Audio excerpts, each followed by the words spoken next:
णमोऽरिहन्ताणं णमोऽसेताणं णमोऽआयरियाणं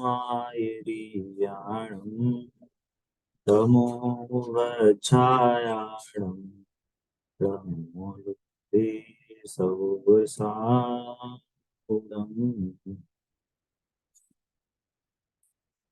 हमारी मंगल शासन वन का हमारा चौथा चैप्टर गृहस्थ के जैन गृहस्थ के आवश्यक, इस पे हमारी चर्चा चल रही थी। लास्ट क्लास में हमने चर्चा करी कि संयम क्या होता है ना। संयम का हमने मीनिंग समझा। क्या संयम का कोई बता सकता है? संयम का मीनिंग संकुचित होना। है? संयमित भैया जी। संकुचित होना। हाँ, संकुचित होना। संयम का मीनिंग संयमित होना नहीं। तो आपने वर्ड का मीनिंग वर्ड से बता दिया, वो थोड़ी मीनिंग बताना है ना। संयम का मीनिंग होता है संकुचित होना, सिकुड़ना, समा जाना, है ना। तो किसमें संकुचित होना है, किसमें समाना है? कि आत्मा में समाना अच्छा। है ना। अपने आत्मा में हम सम की ओर झुकें, आत्मा में संकुचित हो जाएं। तो इसका दूसरा पक्ष क्या है कि जब हम आत्मा में रमेंगे, आत्मा में ही समा जाएंगे, तो हमारे से क्या होगा? उस टाइम पे क्या होगा कि हमारी जो बाहर में जो एक्टिविटी होती थी वो नहीं होगी, है ना। मान लीजिए कोई जीव है जिसको संयम के भाव होते हैं, तो संयम का भाव मतलब उसको बाहर में त्याग होता है वो नहीं बताना है हमको। संयम का भाव होता है, इसका मीनिंग ये है कि आत्मा में वो अंदर समाना चाहता है, आत्मा की ओर आत्म स्थिरता बढ़ाना चाहता है, दूसरे शब्द।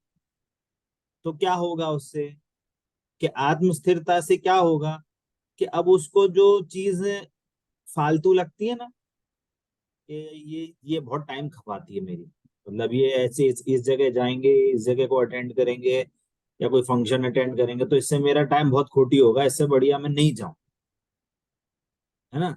तो क्या होगा कि वो इंद्रियों के विषयों में प्रवृत्ति नहीं होगी, वो अब फंक्शन आदि में नहीं जाएगा, वो कहीं घूमने आदि में नहीं जाएगा,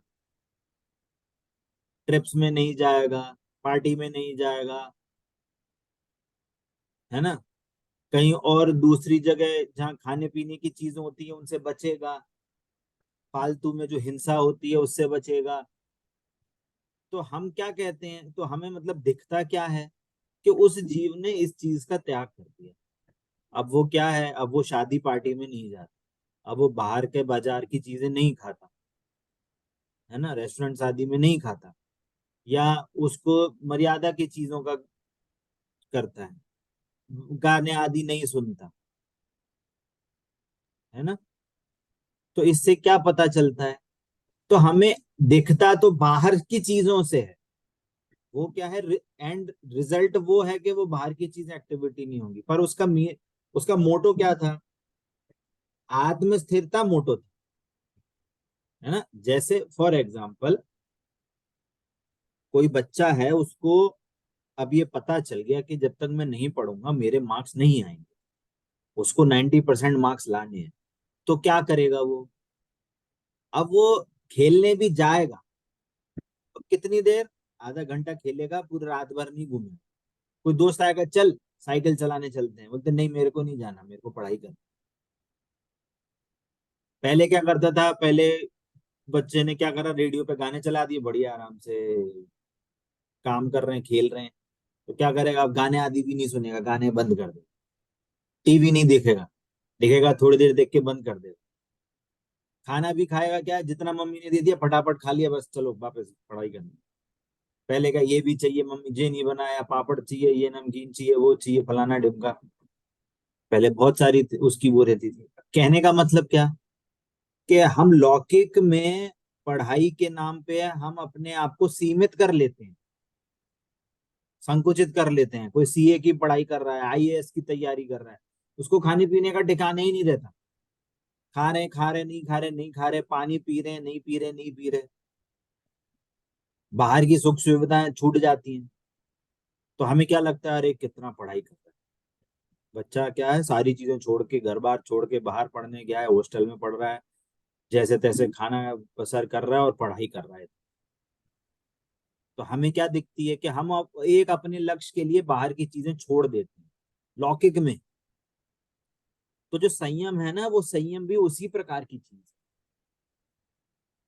संयम क्या है कि वो जीव अपने आत्मा में स्थिरता बढ़ाना चाहता है। तो जहां पे उसका टाइम खोटी होता है, जहां पे उसकी एनर्जी खोटी होती है, वैसे विषयों में से वो अब निवृत्ति करता है। और किस किस किस सेंस में निवृत्ति होता है कि जो इंद्रियों के विषय हैं उससे तो मेरा कुछ बिगाड़ सुधार हो ही नहीं रहा, उस विषयों से तो मेरी कुछ जरूरत ही नहीं है, उन चीजों से तो मेरी लाभ हानि कुछ होता ही नहीं है, तो मैं वहां क्यों अपना टाइम खोता। इसलिए वो आत्म स्थिरता करता है, तो वहां की एक्टिविटी नहीं होती। तो ये हुआ इंद्रिय संयम। और प्राणी संयम क्या? प्राणी संयम का मीनिंग है कि वो जब उसने अपने आप को भगवान माना, तो उसने सारी तरह से स्थावर जीव सबको भगवान माना। तो ये भी भगवान आत्मा है, ये भी जीव है, इनमें भी ज्ञान है। तो मेरे कारण मेरे निमित्त से इनकी विराधना ना हो, ना। मीनिंग क्या? वो क्या मानता है कि सभी जीव भगवान आत्मा है,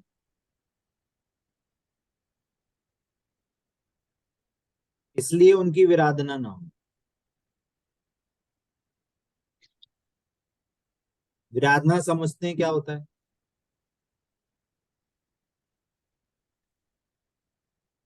विराधना का मीनिंग समझते हैं? विराधना मतलब उनकी हिंसा नहीं हो, उनके परिणाम नहीं बिगड़े, मेरे कारण भैया किसी। ये क्या लिखा आपने? इसलिए उनकी विराधना ना हो। उनके उनके परिणाम नहीं बिगड़े, मेरे निमित्त से किसी को दुख नहीं हो, मेरे नहीं, ये कारण। वर्ड क्या उनकी है क्या इसलिए के बाद? उनकी इसलिए के बाद आपने क्या लिखा है? उनकी एक उनकी विराधना ना हो। और इधर भी भैया, आत्मा को इंद्रियों और अन्य विषयों क्या की जरूरत नहीं पड़ती, अन्य भी विषयों की। नहीं पढ़ रहा हूँ, डिस्कशन हो गया है, आप बाद में पढ़ लेना। अभी अपन को समझना है। आप अभी लिखो नहीं, लिखो, नोट्स वगैरह आपको मिल जाएंगे।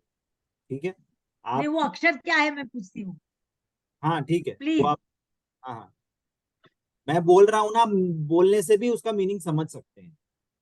ठीक है। हाँ, क्या बोल रहे हैं कि वो उनको भी जीव समझता है, और उनको भी ये ऐसा भाव रखता है कि मेरे कारण उनके भाव नहीं बिगड़े। ठीक है। पहली बात ये। दूसरी बात कि अकेली छोटे जीवों की बात नहीं है, है ना। घर परिवार के जीवों का भी ध्यान रखता है।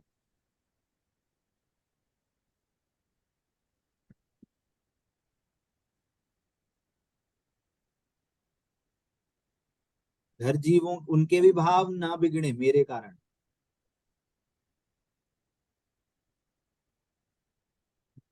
है ना। तो उनके भाव भी, उनको भी वो भगवान आत्मा मानता है ना। क्या मीनिंग है?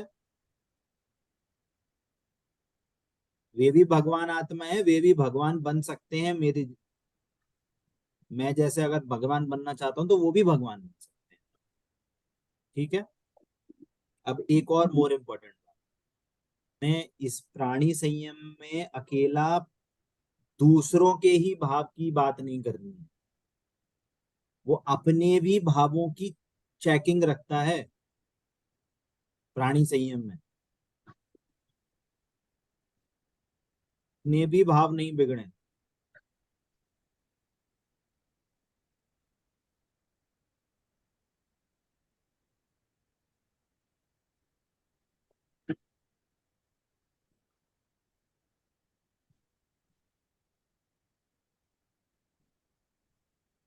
मीनिंग समझ में आ रहा है?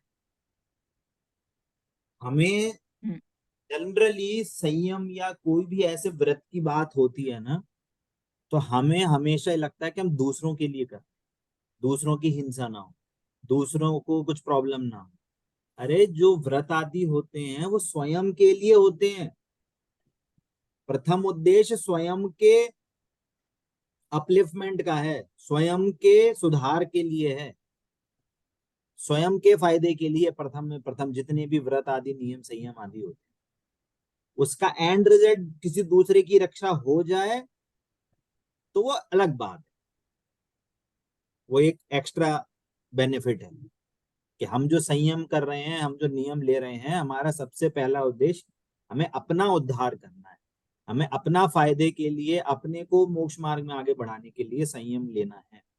और संयम कैसा कि आत्म स्थिरता हो उस नियम में, हमारे उस संयम में आत्मा मुख्य होना चाहिए, आत्मा के भाव मुख्य होना चाहिए। पॉइंट समझ में आ रही है?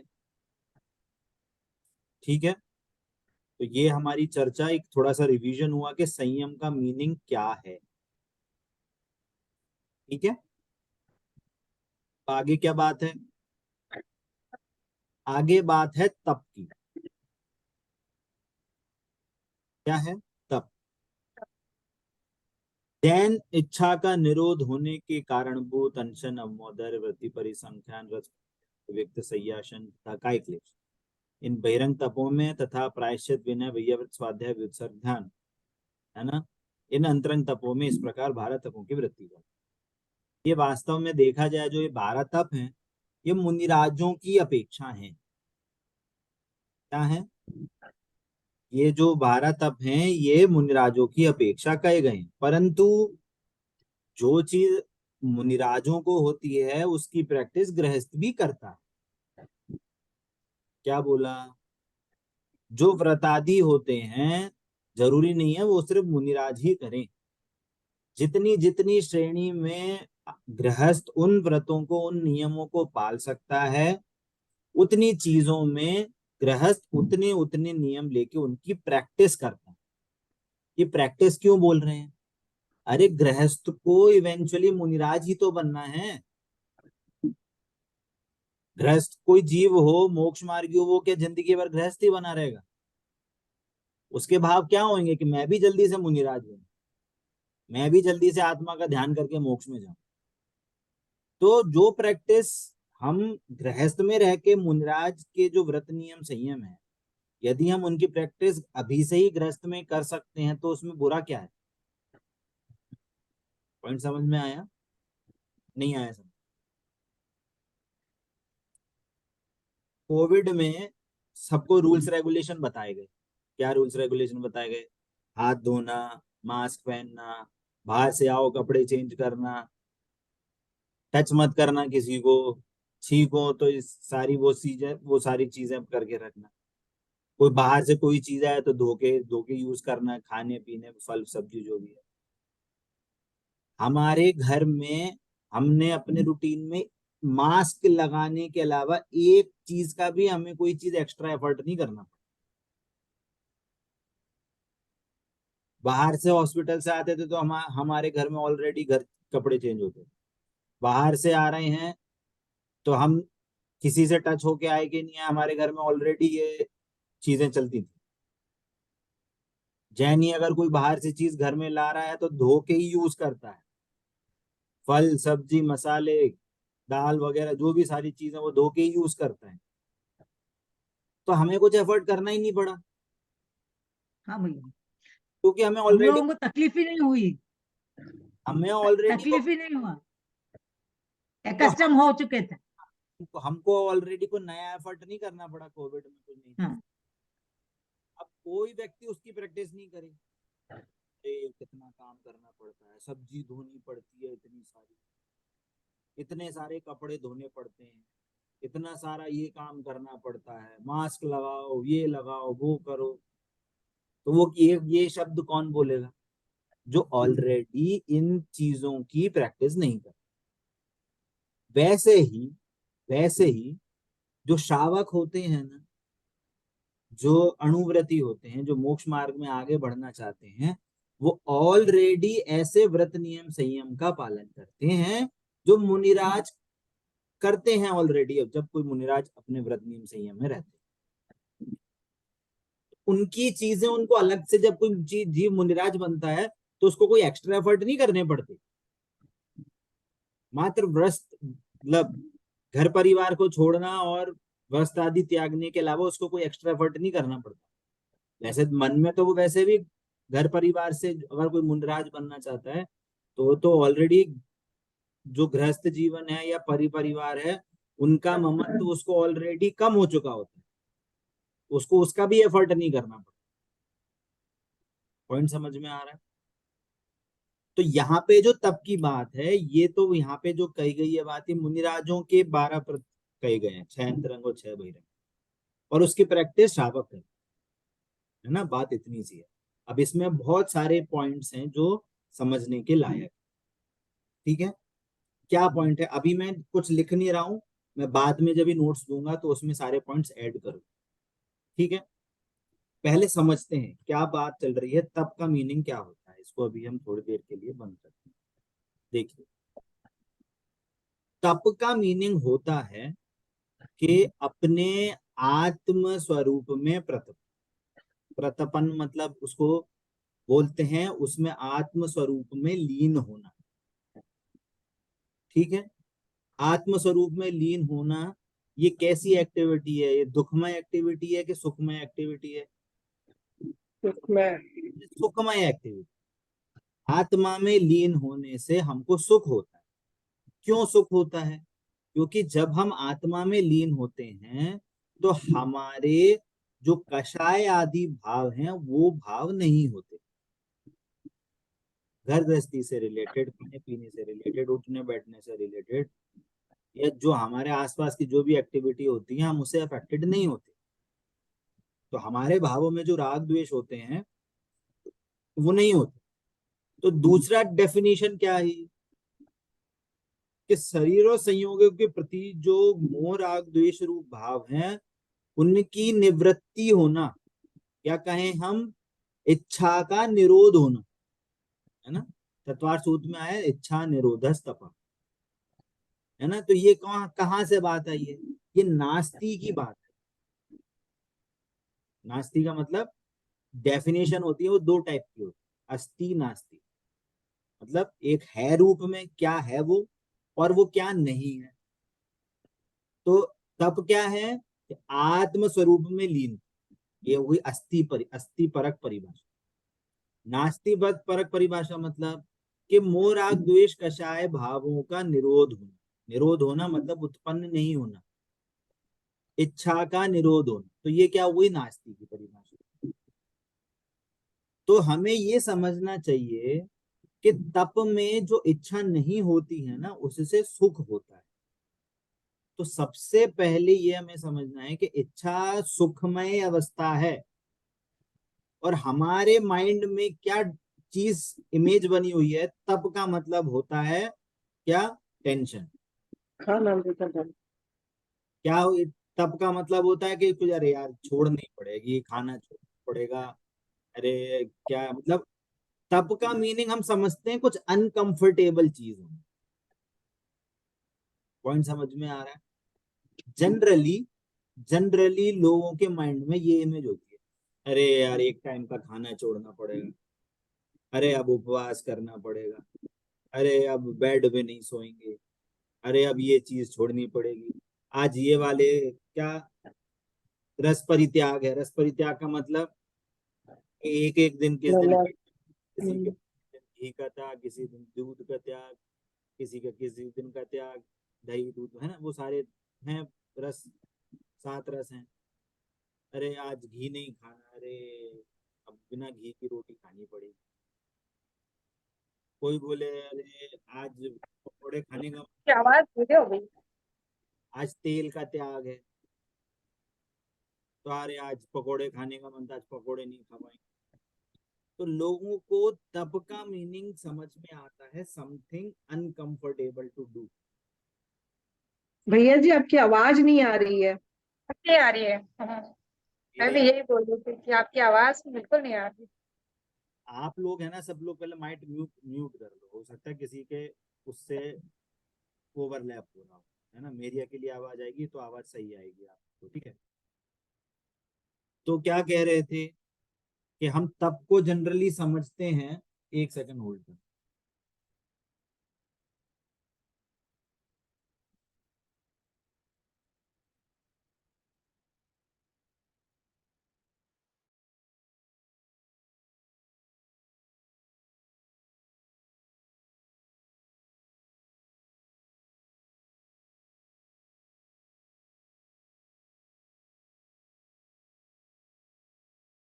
हम तप को क्या समझते हैं?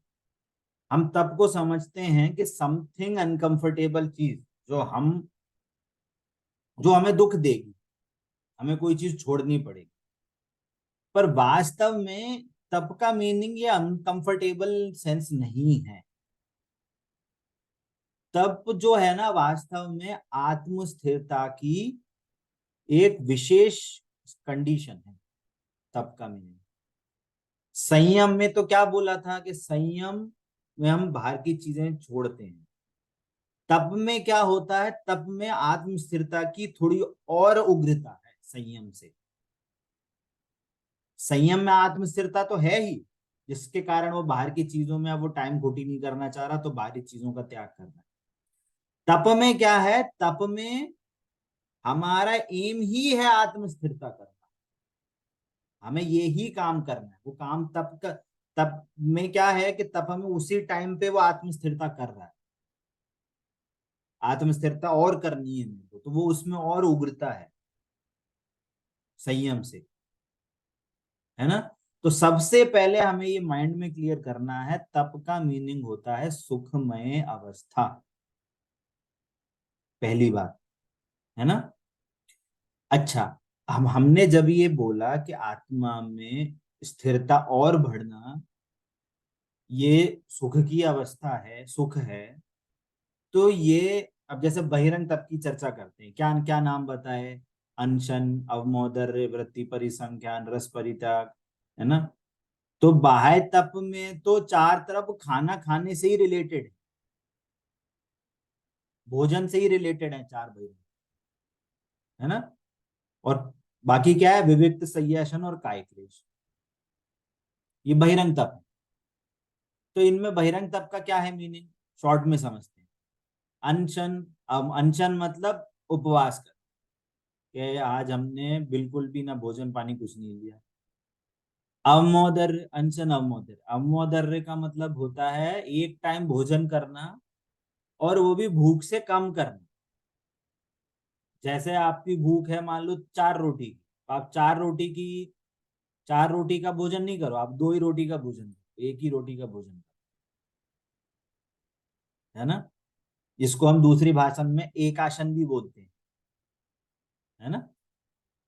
तो ये हो गया अवमोदर, है ना। अनशन, अवमोदर, वृत्ति परिसंख्यान। वृत्ति परिसंख्यान मतलब कि किसी नियम को लेके, किसी आकड़ी को लेके भोजन करना, कंडीशन में, कंडीशन लेके, यदि ऐसी कंडीशन होगी तो ही मैं भोजन ग्रहण करूंगा, है ना। जैसे मुनिराज आदि जब आहार लेने जाते हैं तो आकड़ी लेके भोजन करने जाते हैं। क्या? कि आज यदि हम, मेरे को गाय दिखी तो ही मैं भोजन करूंगा, या आज मेरे को कोई जीव ने, जिसके हाथ में कलश है, 3 नारियल है, तो ही मैं भोजन करूंगा जिस टाइम पड़गान हो रहा है। तो ये क्या है कि कंडीशन बेस्ड आहार लेते हैं, है ना। और चौथा क्या है? वृत्ति वृत्ति परिसंख्यान और रस परित्याग। रस परित्याग में मतलब किसी किसी दिन किसी किसी चीजों का रस का त्याग करते हैं। विविक्त संयासन, विविक्त संयासन का मतलब होता है ध्यान करते समय, या जब हम कुछ देर के लिए जब कभी सो रहे हैं, तो वहां पे हम ये देखें कि कहीं किसी जीव का हमारा क्या कहते हैं, हिंसा नहीं हो, और जब वो करें तो नियम लेके करें कि उस टाइम पे कोई हम और एक्टिविटी से कैसे त्याग कर रहे हैं, बाकी चीजों का त्याग कर रहे हैं। ध्यान कर रहे हैं तो हम बाहर की चीजों का त्याग करते हैं।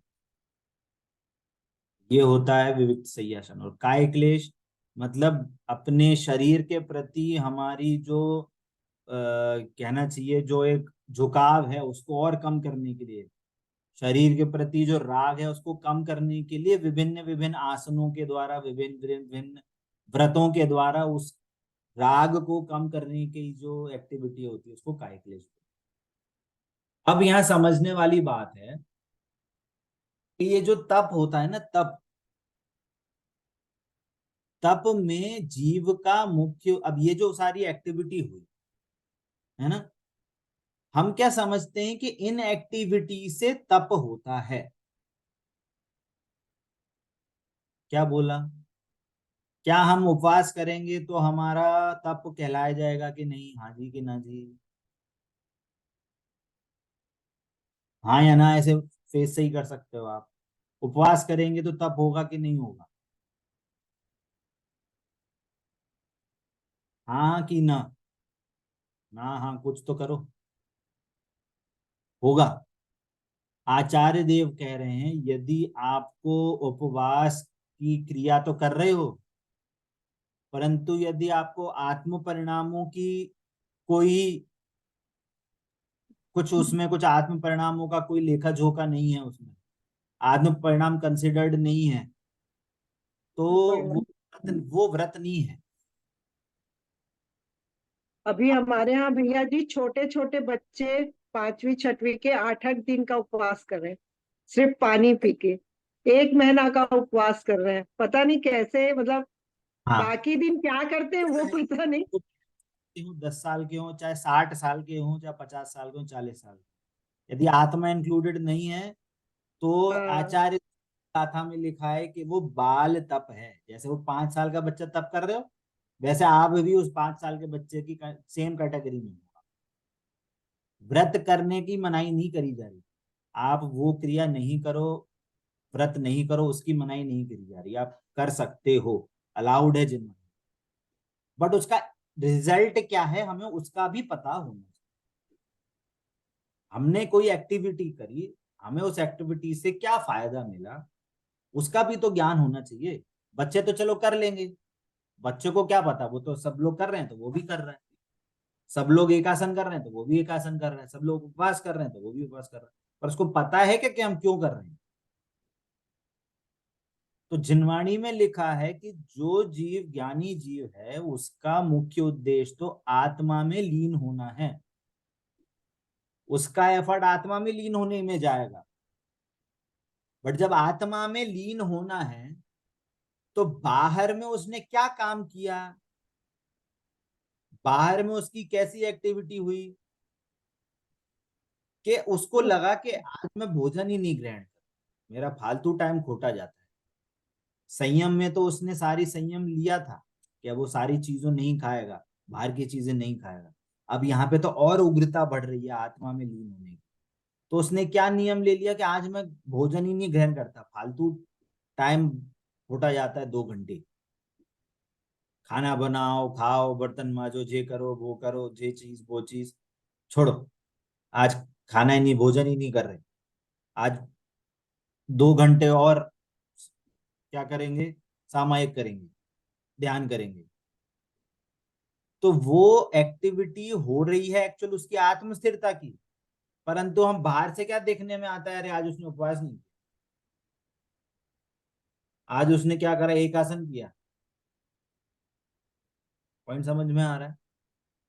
तो तप का मीनिंग ये बाहर की एक्टिविटी करने से तप नहीं होता है, वो तो जो एक्टिविटी है वो आत्म स्थिरता करने में और टाइम दे रही है, वो हेल्प कर। पॉइंट समझ में आ रहा है? नहीं आ रहा समझ में? धर्मिष्ठा जी, आ रहे भैया जी। है ना? तो हमें ये क्लियर होना चाहिए कि वो जो आत्म स्थिरता हो रही है वो वास्तव में तब है ना? और वो जो बाहर से एक्टिविटी हुई वो उसको हेल्प कर रहा है। परंतु यदि हम उस एक्टिविटी को ही पकड़ लें कि हम आज खाना नहीं खा रहे, तो हमारा तब एक एग्जांपल से समझ। मान लीजिए कि किसी ने 1 दिन का उपवास किया, निर्जला उपवास, पानी भी नहीं पिया, बिल्कुल भी कुछ नहीं किया, ना भोजन ना पानी, कुछ भी नहीं, निर्जल उपवास किया, है ना? और उपवास किया, अब काम धाम तो कुछ है नहीं, ना खाना बनाना है ना कुछ करना है, तो क्या कर रहे हैं, कभी टीवी देख रहे हैं, कभी मोबाइल देख रहे हैं, कभी घर की सफाई कर रहे हैं, पुरानी अलमारी खोल की छान मार ली तो उसकी सफाई कर डाली।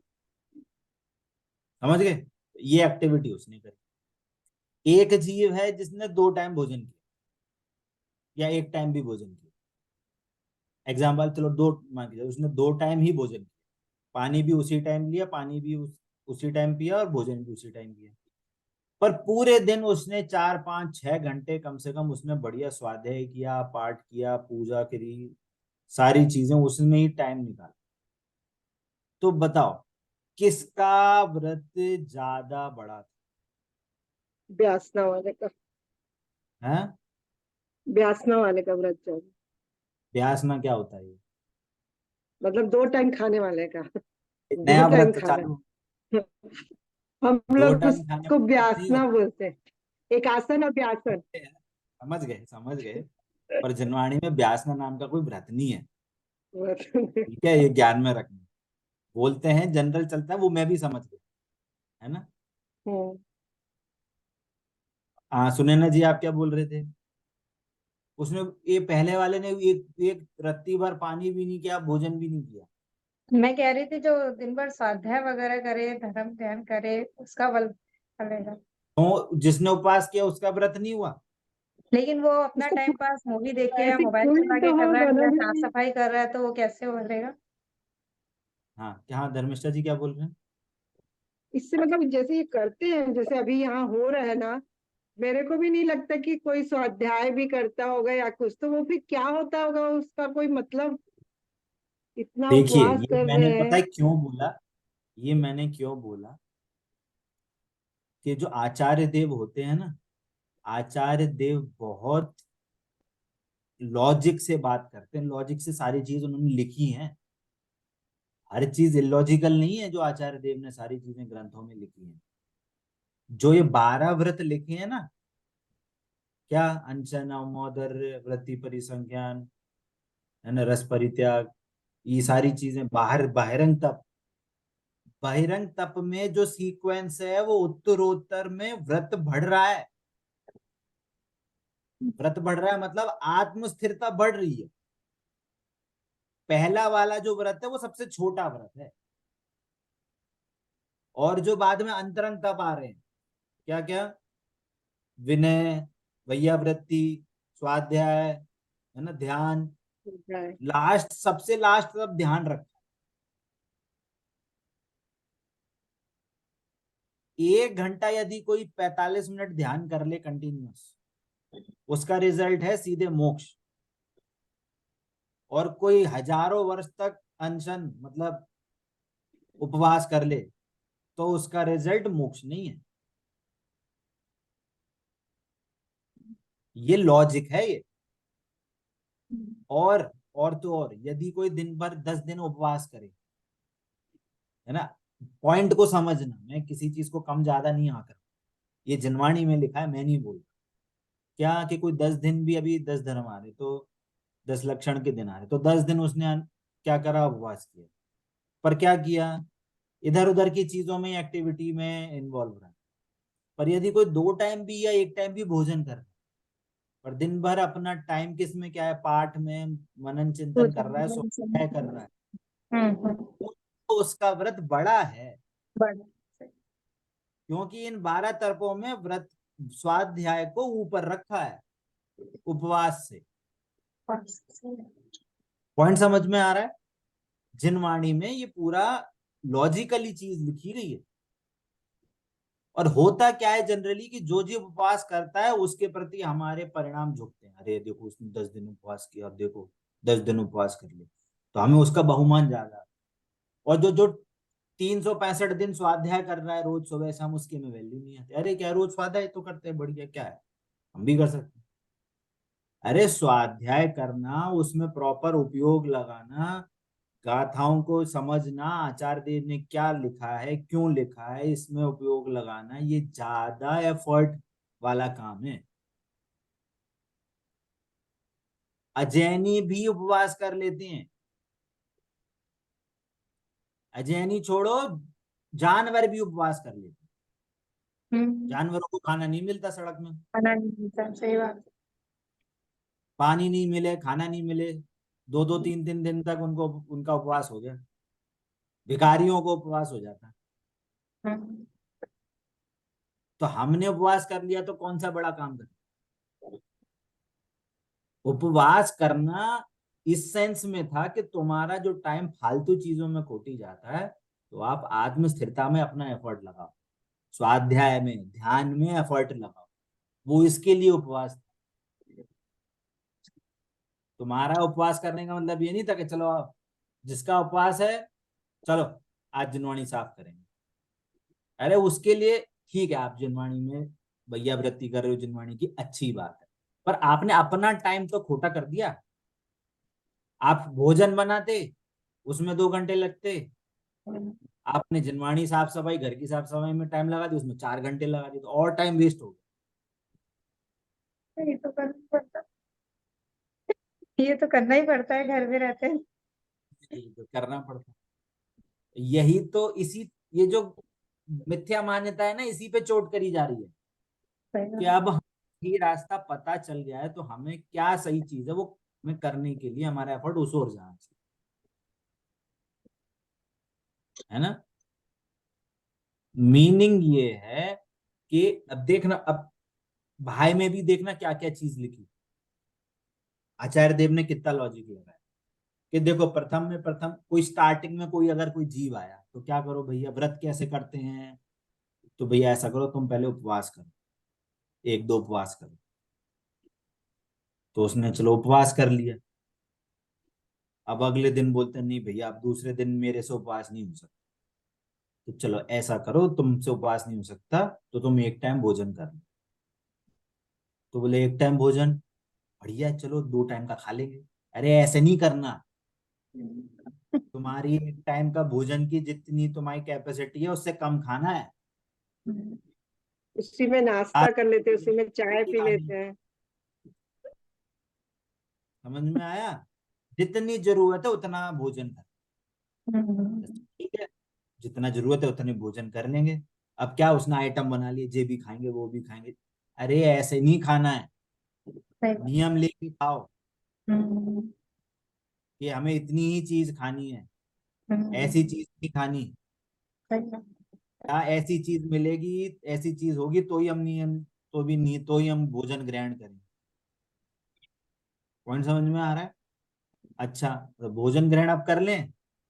अरे ऐसा भोजन ग्रहण करना है जिससे तुम्हारी जीव की लोलुपता नहीं बढ़े, सही बात, रस सादा नहीं भोजन। बढ़े, रस नहीं आए, इसलिए हम्म, रस परित्याग भी करना है। रस परित्याग से क्या है कि जितनी जरूरत है उसका भोजन भी मिल जाएगा, जितनी कषाय थी भोजन करने की वो शांत हो जाएगी और शरीर की जरूरत भी पूरी हो जाएगी। पॉइंट समझ में आया। तो आचार्य देव ने बहुत सोच समझ के लिखी है ये सारी चीजें, और ये चीजें मुनिराजों को बताया गया है इवेंचुअली कि क्यों, कि तुम यदि भोजन करने जाओगे, आचार्य देव कभी या मुनिराज के भोजन करने जाएंगे तो गृहस्थ, गृहस्थों का संपर्क होगा, और मुनिराज के लिए गृहस्थों का संपर्क सबसे बुरा टाइम खोटी वाला काम चीज है। तो तुम जितना जल्दी हो सके भोजन ग्रहण करके वापस आ जाओ, तो जितनी काम की चीज है उतना ही ग्रहण करना, इसलिए सारे नियम बताए गए, है ना। और आगे दूसरा क्या बताया, अब ये तो हुए हमारे बहिरंग तप, और अंतरंग तप क्या है कि प्रायश्चित। प्रायश्चित मतलब कोई किसी चीज की हमें यदि हमारे से पूर्व में कोई गलती हुई हो तो हम उसका प्रायश्चित लें, गुरु के सामने हम अपनी गलती को उजागर करें, बोले अरे गुरुदेव हमसे ये गलती हो गई, तो हमें इसका क्या करना चाहिए, कैसे सुधार करें, है ना। तो गुरुओं के सामने हमें अपनी गलती को बताना चाहिए, उसका प्रायश्चित लेना चाहिए। विनय, हमारे जो गुरु हैं उनकी जितनी विनय होनी चाहिए उतनी विनय करनी चाहिए, और देव शास्त्र गुरु की हमें विनय करनी चाहिए। वैया वृत्ति, कि यदि कोई मुनिराज हैं, किसी को उनका यदि अंतिम समय है तो हमें उसकी वैया वृत्ति करनी चाहिए, है ना। स्वाध्याय, है ना, स्वाध्याय तो अपन समझ सके। व्युत्सर्ग, व्युत्सर्ग मतलब कि हम अपने मन वचन काय से यदि हमसे, हमारे से अगर कोई गलती होती है तो हमें पूरा उसको सजगता से सारा काम करना चाहिए। और ध्यान, ध्यान मतलब क्या, आत्मा का ध्यान कर। अब ये समझना बात, यहाँ पे जो एक्टिविटी अंतरंग तप की बात है ना, जो ये सारी चीजें, ये अंतरंग तप का मतलब ये नहीं है कि इसमें बाहर से कोई एक्टिविटी नहीं है। अंतरंग तप भी वास्तव में बहिरंग तप के बराबर हैं, परंतु अंतरंग तपों में अंदर के भावों की मुख्यता ज्यादा, बाहरी तपों में बाहर की एक्टिविटी की मुख्यता ज्यादा है। क्या मतलब कि भोजन कैसे ग्रहण करना है, कितना ग्रहण करना है, कब ग्रहण करना है, कैसा ग्रहण करना है, ध्यान कैसा करना है ना, काय क्लेश कैसे करना है, शरीर के प्रति राग। तो इसमें एक्टिविटी क्या है, मुख्यता क्या है, शरीर और रिलेटेड की एक्टिविटी है। पर विनय है, स्वाध्याय है, वैयावृत्ति है, तो उसमें क्या है, अंतरंग भावों की मुख्यता ज्यादा है।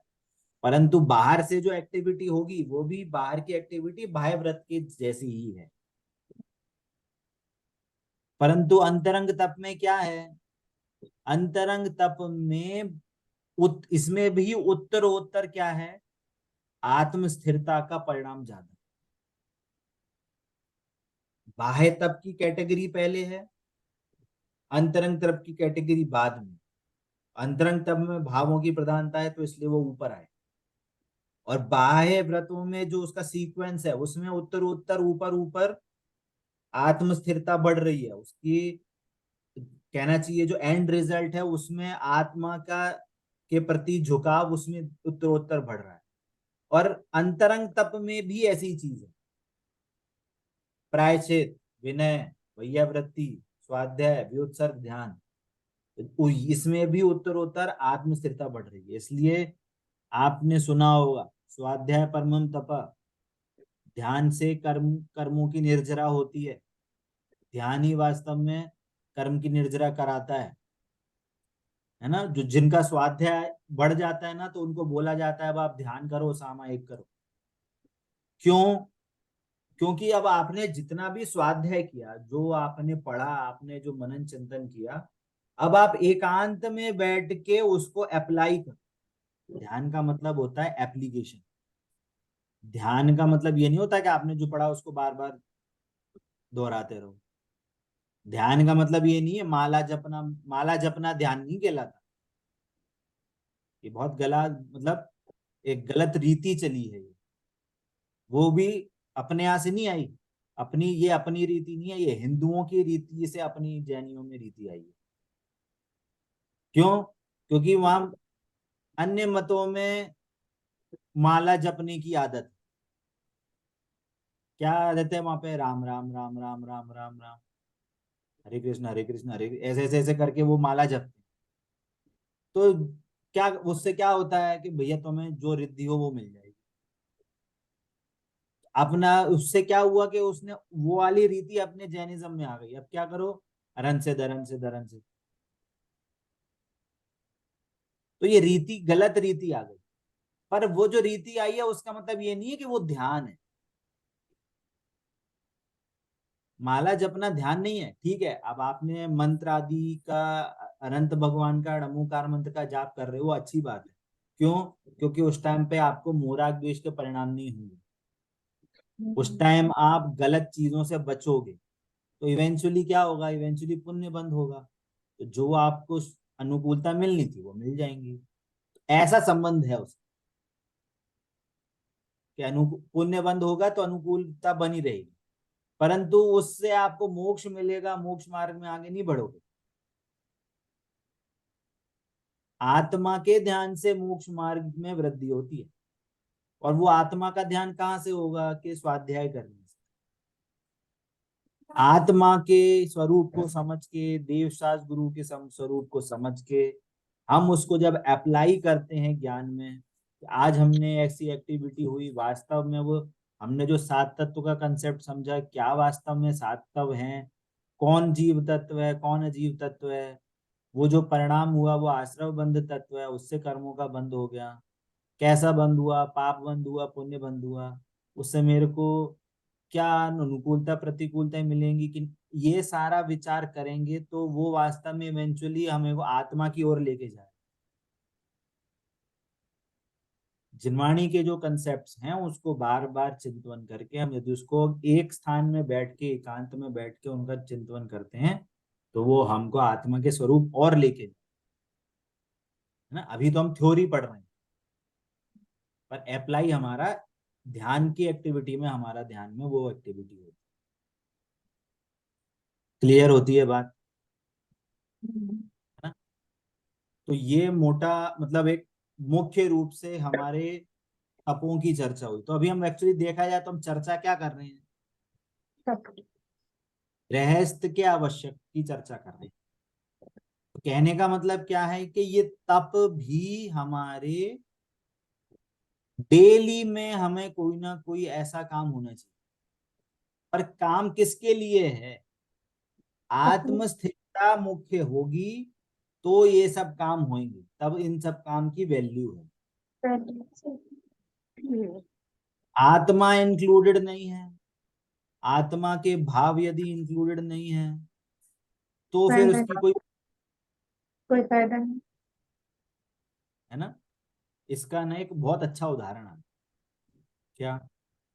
एक बच्चा था, है ना। तो रोज मम्मी क्या करती, रोज उसको दूध में चीनी डाल के दूध देती। तो चीनी डालने के बाद क्या करती थी कि चम्मच से गुलाती थी, ऐसे ऐसे गोल गोल गोल गोल चम्मच गुलाती थी। एक दिन मम्मी मंदिर से लेट हो गई, अब उसको भूख लग रही, तो उसने क्या करा, दूध लिया, चम्मच ली और यूं यूं घुमा दी। तो बोलो दूध कब मीठा होगा? अब वो टेस्ट करे तो दूध मीठा ही नहीं हो। चीनी मीठा होगा। मम्मी ने ना ऐसे नहीं, एंटी क्लॉकवाइज घुमाई थी शायद से, तो वो एंटी क्लॉक घुमाने लगा, तो टेस्ट करा तो मीठा ही नहीं हुआ दूध। तब उसने दोनों साइड घुमाए, एक बार ऐसे एक बार ऐसे, एक बार ऐसे एक बार ऐसे, तो भी मीठा नहीं हुआ दूध।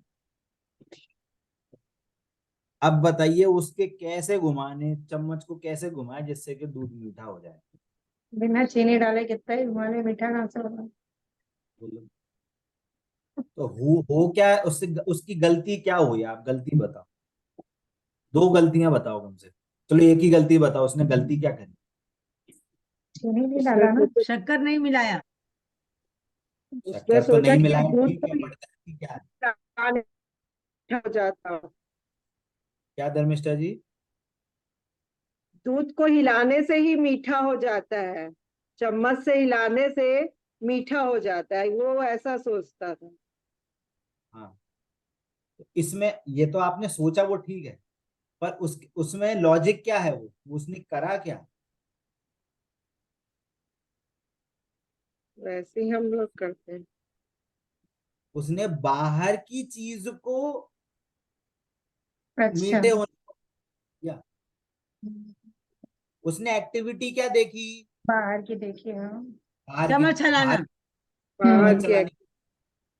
वो एक्टिविटी क्या है? बाहर की एक्टिविटी। अंदर में एक्टिविटी क्या हो रही थी कि देखें। चीनी हिल रही थी। चीनी घुलने से दूध मीठा होता है, पर उसने वो देखा नहीं, उसने चम्मच घुमाना देख लिया।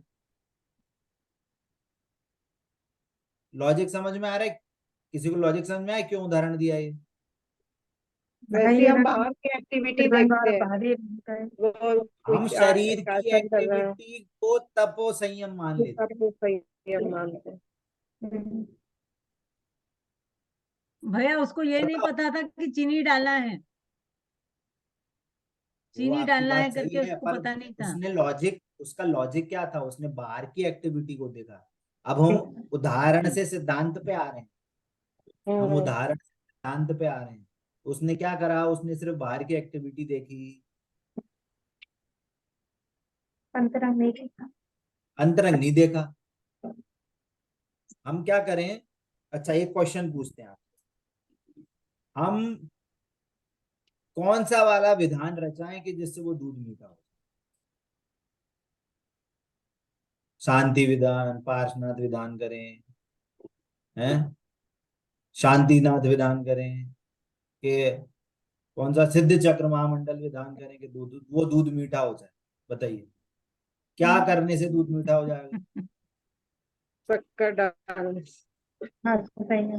कोई भी ध्यान करने से नहीं। ऐसे आप इस चीज पे हंस रहे हो ना कि क्या विधान करने से दूध मीठा होता है, हम्म। जैसे वो विधान करने से दूध मीठा नहीं होता ना, बहुत हार्ड बात कह रहा हूँ, अगर समझ में आए तो बोलना, नहीं तो मना कर दें। जैसे वो विधान करने से आपको हंसी आ रही ना कि दूध मीठा नहीं होता, वैसे ही विधान करने से हम ये समझें कि हमें सम्यक दर्शन हो जाएगा, तो वो हम्म, सेम चीज, सेम सकारात्मक। चीज, सेम डिट्टो चीज है, सेम लॉजिक है वो।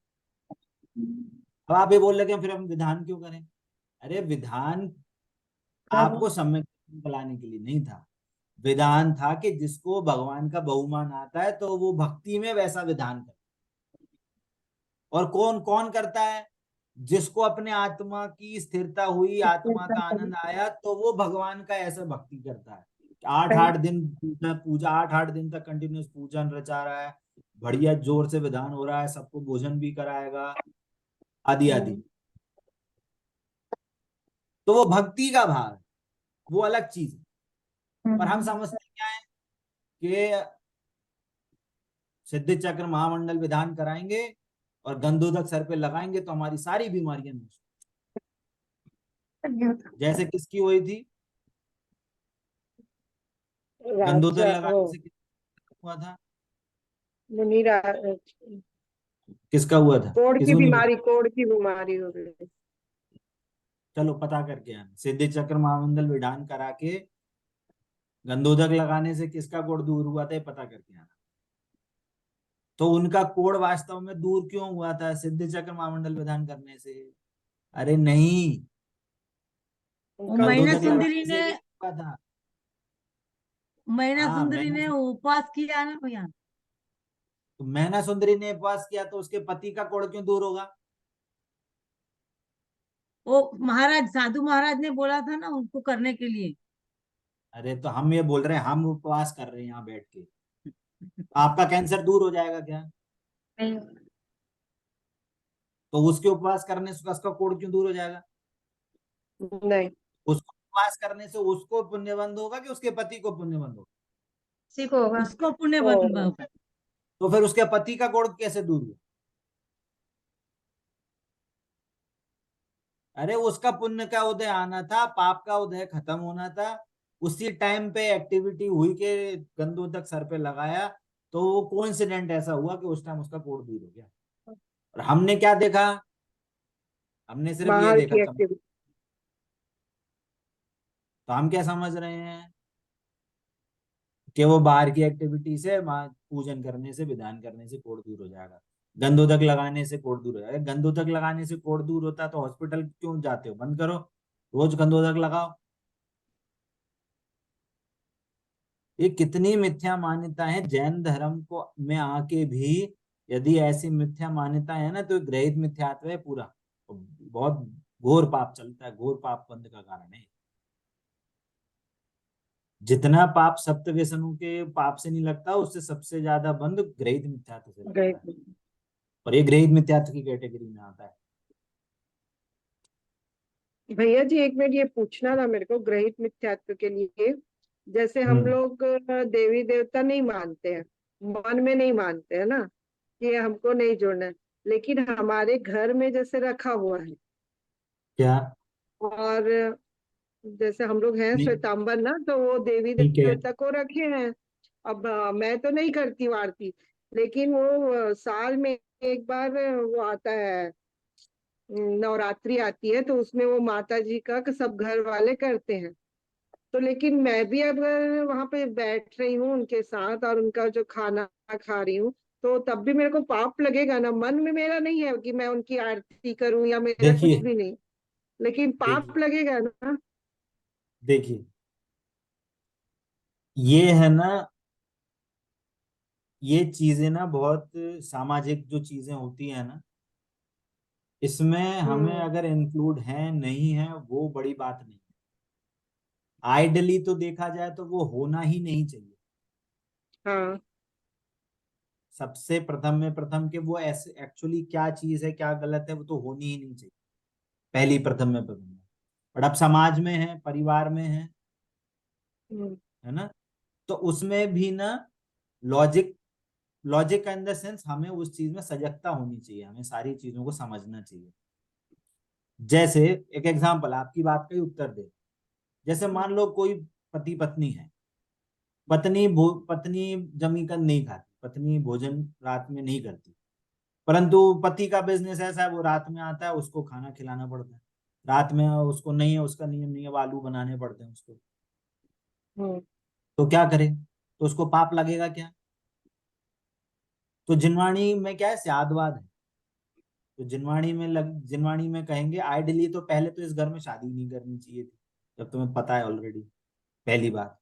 और यदि है भी, कर भी हुआ, कंडीशन ऐसी बन गई, हो गया कर्म का उदय, तो हम्म, क्योंकि वो भोजन उसके उद्देश्य से बन रहा है ना, तुमने अपने हम्म, उद्देश्य से, तुमने अलग बर्तन में बनाए, अपने बर्तन अलग रखे, तो तुम्हें वो जो पाप लगेगा उसको पाप लगेगा, तुम्हें पाप नहीं लगेगा। ऐसा जिनवाणी में ऐसे स्यादवाद है। मतलब उतनी चीज का क्या क्या चीज गलत है, उसकी मुख्यता पाप में, वो किसका उद्देश्य से बना, उसकी मुख्यता से उसका कथन कर। वैसे ही जैसे ऐसे घर में ऐसे प्रसंग बनते हैं, है ना, हम्म, आपके झुकने से, आपके करने से, वो उससे आपको पाप नहीं लगे। आपके अंतरंग परिणाम क्या है, आपके अंदर में श्रद्धा क्या है उसके प्रति, उसके अकॉर्डिंग आपको पुण्य पाप लगेगा। आपको ये क्लियर लगता है कि ये निरर्थक है, इससे कुछ नहीं होने जाने वाला, मेरा ना ये देवी देवताओं को पूजने से मेरे को कुछ फायदा नहीं होने वाला, ये गलत है। हम्म, आपके मन में परिणाम है ना, ये ऐसा आपके अभिप्राय सही है हाँ। ना कि सच्चे देव कौन होते हैं, आपके शुरू परिणाम में शुरू ये है में ना। तो शुरू में मना नहीं कर पाती थी ना, तो मैं अपने मूर्ति रख दी थी अपने भगवान की वहीं पे। अब अरे तो आप बहुत देखो, साल हो किसी गए, चीज का अब तो प्रतिकार एकदम से नहीं करना चाहिए, किसी हाँ चीज नहीं का कर प्रतिकार नहीं करना चाहिए। समाज में सारी चीजें होती है ना। सकते। हमारे ज्ञान में हमारे ज्ञान में क्या सही है क्या गलत है, यदि उसका विवेक हमारे में है, और भले ही वो एक्टिविटी हो रही है, परंतु हमारे हमारे को फल हमारे परिणामों का लगे, उस एक्टिविटी का फल नहीं लगेगा, हमें ध्यान रखना। झुकना नमस्कार करने से हमें उसका फल नहीं लगेगा, वो हमें फल लगेगा अपने परिणाम का भी, अब हमारे अभिप्राय, हमारे श्रद्धा किस में, हमारा विश्वास किस में, सच्चे देवशास्त्र गुरु में हमारा विश्वास है कि नहीं। तो यदि वो आपका सच्चा निर्णय है, आपके प्रति, उनके प्रति आपको बहुमान है, सच्चे देवशास्त्र गुरु के प्रति, तो आपको आपको कुछ फर्क नहीं, है ना। हम्म, तो ये सब सारी चीजें हैं जिनागम में, ऐसा उद्देश्य भी है। परंतु ये भी ध्यान रखना कि हम जितना टाइम हमने वहां खोटा करा, अब एक्टिविटी तो हुई, एक्टिविटी तो हो, हमारे टाइम तो गया, 1 घंटा 2 घंटा 3 घंटा जितना भी गया, तो क्या हम उस घंटे को यूज कर सकते थे, हम स्वाध्याय में यूज कर सकते थे। दूसरा जगह तो खोटी गया कि नहीं गया। तो जितना टाइम उतना खूटी गया, उतने टाइम आपके जितने परिणाम हुए होंगे, उतने परिणामों का बंद वैसे होगा फिर। उतना पाप बंद नहीं होगा जितना कोई उसको सच्चा मान के कर रहा है, अच्छा। उतना पाप तो नहीं लगा। परंतु आपने वो टाइम जो आपको खोटी गया, वहां प्रमाद था, अब वो जाना पड़ रहा है वहां पे, तो टाइम तो गया है ना वहां पे, तो आपके कहीं ना कहीं कुछ रूप से तो आपके भाव लगे हैं ना, तो जितने जितने लगे हैं उतने आपको बंद हो, पर उतना नहीं लगेगा जो सामने वाला जैसे उसको उपयोगी मान के कर रहा है, अच्छा। उतना। ठीक है। लेकिन भैया हम्म, एक डाउट है भैया, हाँ। अभी देवी देवताओं को नहीं मानना, हम्म। यक्षी को नहीं मानना, लेकिन हम्म। उनको हमारे मंदिरों में बाहर यक्ष यक्षी दोनों रहते हैं, उनकी पूजा भी होती हम्म। है, लोग हम्म। करते भी हैं। तो हम हम्म। वो मंदिर में जाते हैं, हम हम्म। जिनेंद्र भगवान का सब कुछ करते हैं, लेकिन ये यक्ष और हम्म। यक्षी को हम मानना नहीं चाहिए, लेकिन हम्म। करना पड़ता है। तो अभी हम्म। हम अभी दुविधा में फंस गए कि हम करें कि नहीं, करें कि नहीं, ऐसे टाइम में हमें क्या देखिए, करना चाहिए? यहाँ जहाँ पे मंदिर होता है ना, हाँ। मंदिर में तो ये तो क्लियरली ये भी, ये तो अब कहना चाहिए पूर्ण रूप से कुदेव की वहां पे स्थापना हुई है। वो सच्चे देव थोड़ी है, हम्म। वो वीतरागी देव थोड़ी है, वो देवगति का कोई जीव है, हम्म। उसको पूज रहे हो आप, हम्म, हम्म। तो वो सच्चा देव तो है नहीं। हम्म। तो अब जब मंदिर जा रहे हैं तो ये तो आपको क्लियर है कि वो एक्टिविटी हमें नहीं करनी है, और वहां पे कोई आपको बाध्य भी नहीं करेगा मंदिर में कि आप आइए यहाँ की पूजा करिए, अरे नहीं हमें अटेंड करना, तो आप वहां से निकल सकते हैं, वहां पे आपके पास उपाय है। पर उनकी, धर्मिष्ठा जी की कंडीशन अलग है, यहाँ पे तो घर में ही चल रहा है, तो घर में तो अलग नहीं हो सकते ना। पर मंदिर है, मंदिर में कोई एक्टिविटी होती है, आपके यहाँ होती है, हमारे नॉर्थ में भी होता है ऐसा बहुत, यक्ष यक्षिणी है उनकी पूजा की जाती है। पर जरूरी थोड़ी है आपको वहां पे इंक्लूड हो, या आप नहीं इंक्लूड होइए, आप अपने जाइए, अपने वीतरागी देव है उनकी पूजा अर्चना करके, भक्ति करके, पाठ करके आप आ जाइए, वहां पे आप अवॉइड कर सकते हैं, हाँ, कर सकते है हैं। ना, ऐसे। हाँ। ठीक है, चलिए समय भी अपना हुआ है, आगे की चर्चा इस क्लास में करेंगे। जिनवाणी के ज्ञान से सूझे लूका लो,